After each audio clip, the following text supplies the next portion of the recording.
Today I'm listening to a piece by James Tenney. I believe it's Harmonium number 6.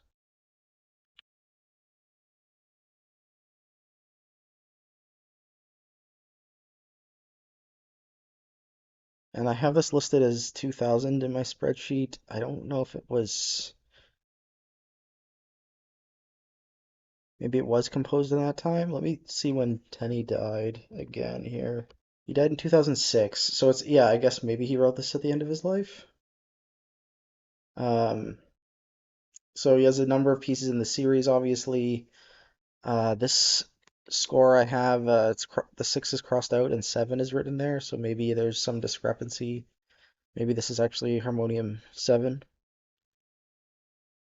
But yeah, Harmonium 6 consists of 7 sections indicated by double bar lines. So this first page has 2 sections on it, most of which are divided into segments by regular bar lines. So there's 5 segments in the first section, 4 segments in the next. The notation indicates available pitches which are to be played during each segment as follows. Each performer chooses one after another of the available pitches in the current segment, plays it at the indicated dynamic level for the duration of one breath or one bow. I guess, or one up bow, then down bow. Uh, sorry, up bow, then down bow in the strings. Or until the tone has completely decayed in the case of plucked strings and pitched percussion.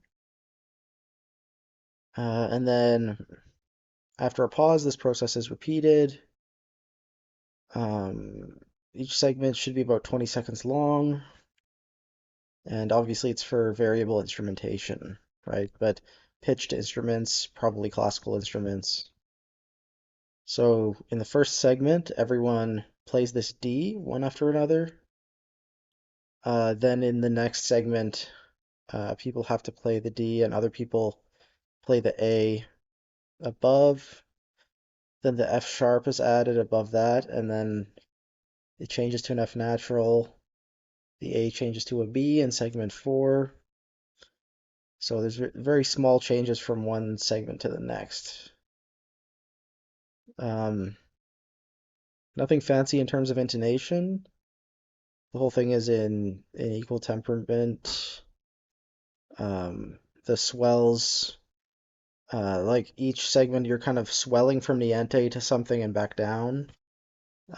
So there's like a segment here that's just one section where everyone goes to forte. That's interesting. But if you look at the whole thing, it's just 3 systems, 5, 6, 7. Yeah, 7 segments. Nice. Okay, Harmonium 1 is for 12 or more sustaining instruments, 1976. Harmonium 2 is for 2 guitars, 1977.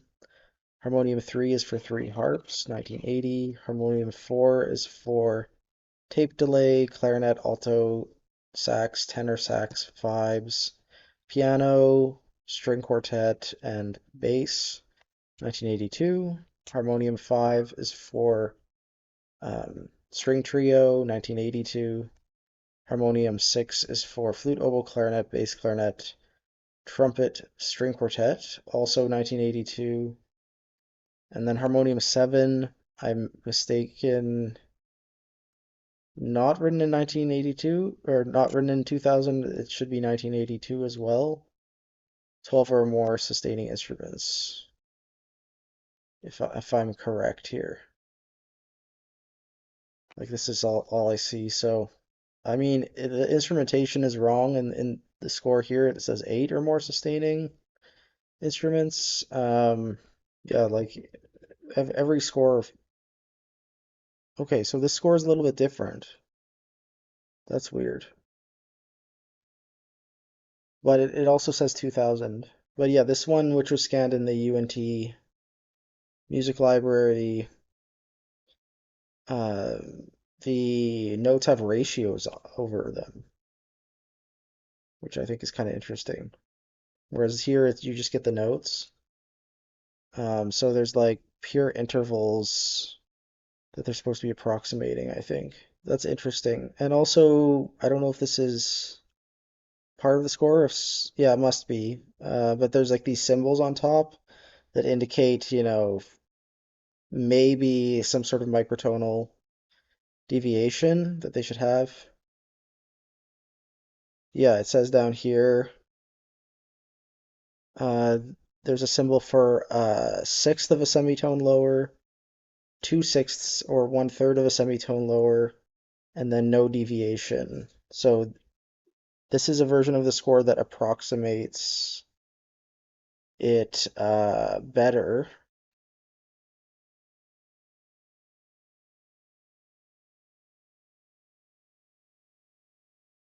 And there's a part for every type of instrument. So this looks like a much more definitive score. I don't know where I got my score. Yeah, there's like a version for every transposing instrument.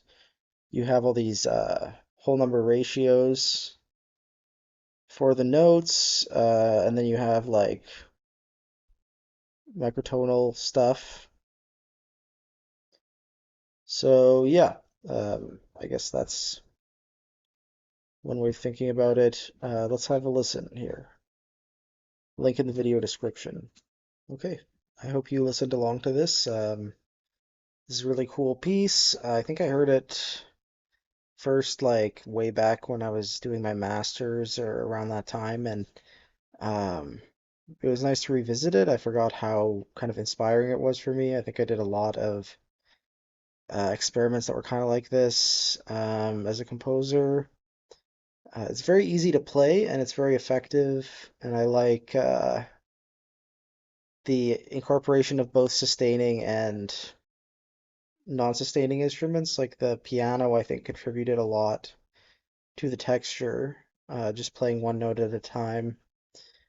Um, I'd be curious to hear how it sounds with the microtonal intervals, which approximate just intervals a lot better. But I guess this equally tempered version is a lot more accessible um, for performers. Um, yeah, it's very harmonic series E. It kind of has a ceiling for a long time. Sits on this F sharp or F at the top. And then at the end of the piece, the big reveal is like you get a high B flat on top of that. Um,